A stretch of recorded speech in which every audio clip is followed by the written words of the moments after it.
Jenova LIFE is one of the most dangerous fights in Final Fantasy VII speedruns. One bad turn, one missed input, or one lucky Aqualung, and the entire setup can collapse instantly. But over the years, runners discovered ways to completely control this fight using paralysis, Deathblow setups, ATB manipulation, and some ridiculously tight timing. Today, we're looking into two of the main strategies used to destroy Jenova LIFE: the cross-slash strat and the Dazers strat.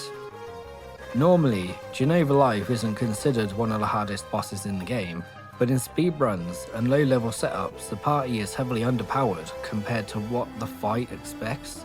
Jenova has 10,000 HP, strong magic attacks, and most importantly, Aqualung.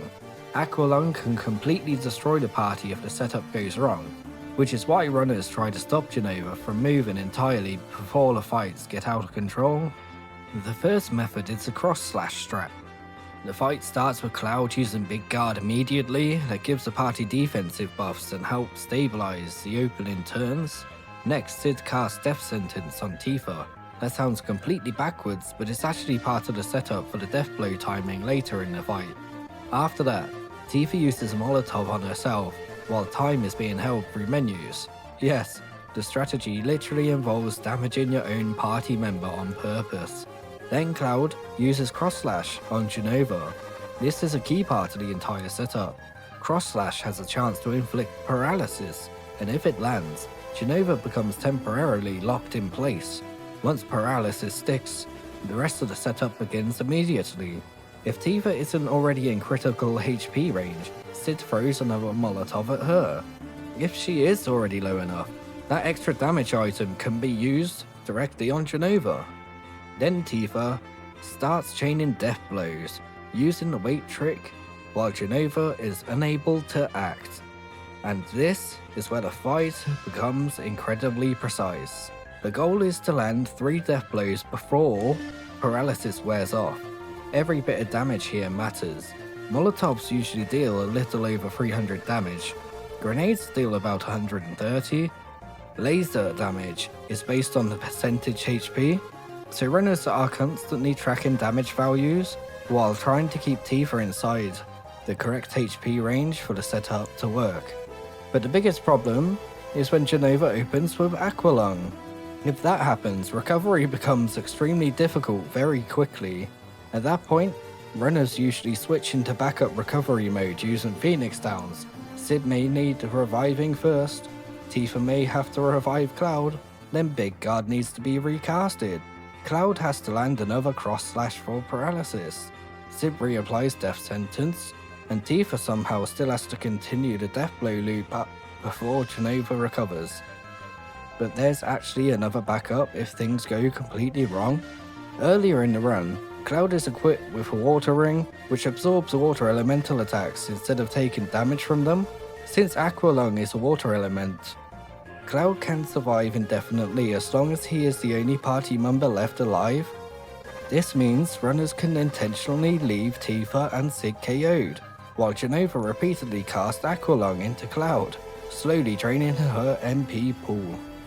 Once Jenova runs low enough on MP to stop using Aqualung consistently, the fight becomes much safer to recover. At that point, Tifa and Sid can be revived and the setup can be rebuilt, and the paralysis loop can start again. It's slow, risky, and definitely not the preferred outcome, but it can still save the run.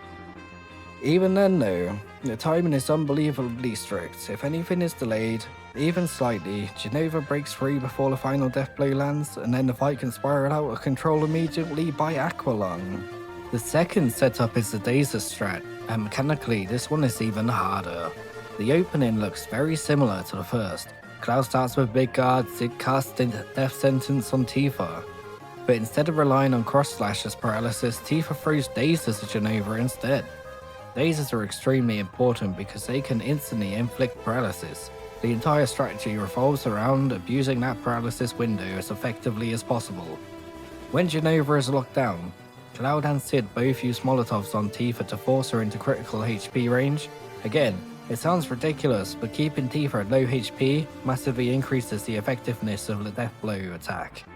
Then Tifa begins chaining Deathblows through the weight trick whilst paralysis is activated, and that is when the execution becomes technical. If Jenova opens with Aqualung here too, runners immediately have to start improvising recovery routes. Tifa may need to use the Phoenix down before instantly entering Cloud's item menu. If someone dies again during recovery, the process repeats itself until the setup stabilizes or resources start running too low. Once the number of Phoenix downs gets dangerously low, many runners stop attempting recovery entirely and wait for the MP to run out.